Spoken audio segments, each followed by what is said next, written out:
We wanted to give you an update from Books of Hope and what we did in our mission trip just a couple of months ago. We went at the end of September to the beginning of October, and there was a team of seven of us that actually served in the Philippines. The service that we did was, with your help, we were able to collect 6,000 books, and we shipped it over there, and we were able to equip 25 schools with libraries, as well as give our team the experience of serving the children and the communities and the churches in the Philippines.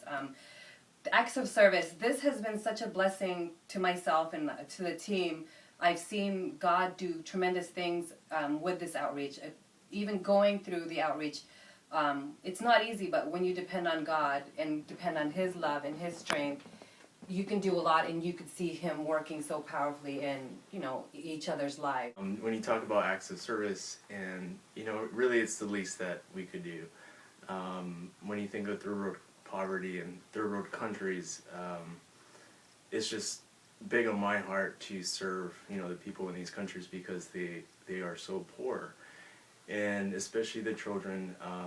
It's our hope to raise them out of poverty so that they could have many opportunities in the future, and so that's what the books really provided for them. The blessings, it's just kind of unique the way that it works out, because when we go and serve overseas, or even in our communities, it's just neat to see how much we're blessed, and how much God could use us and just grow us through our acts of service. And it's just neat to see the team kind of grow, to have a passion to continue to serve in the Philippines.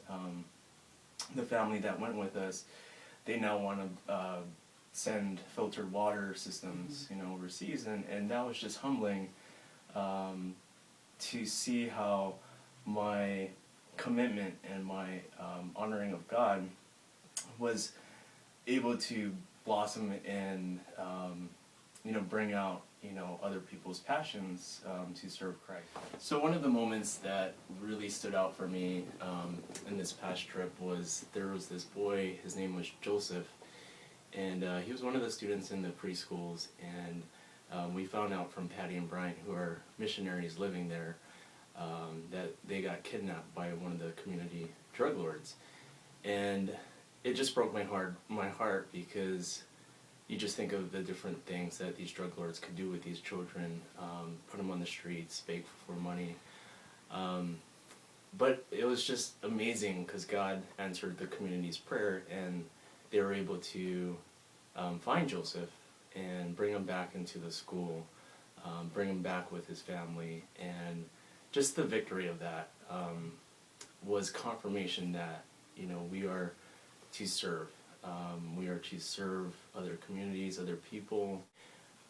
It was that moment when Joseph was sitting in my lap and I was able to read a book to him, that it made me realize that I was at the right place at the right time, and that's what I was meant to do. And so it's just so much easier to follow God's calling as opposed to going off on my own. So Serving the mission trip from the beginning, supporting Jasen in his vision and going through logistics and praying for God to bring a team together and actually going on that trip with the team was a blessing to me, because I saw the impact of the spiritual gifts God gave me to administratively, make sure that these things happen, make sure that, the logistics were taken care of, that they were equipped, that they were prepared to be there. And that in itself, seeing the impact on Jasen, seeing the impact on the Estep family and Susan, and the outcome of that really blessed me, because I could see how God uses my abilities, the gifts that He's given me, to serve others. And that really is God's command for His people, is, that we're here to serve others for His glory. And it is for God's glory that we do this. And I pray that, that those of you that are being led to serve, to open your hearts to follow God's calling, because there is blessings. I mean, I was just reading in my devotions earlier this week that it is more, we are more blessed to give than to receive, and I've seen the fruit of that, and I will continue to be obedient, because I want to see God be glorified through everything that we do in life. And so I just am glad that we were able to serve New Hope. We were able to serve Books of Hope, Children of Hope Ministry in this ministry that God had given us. And it's been such a privilege.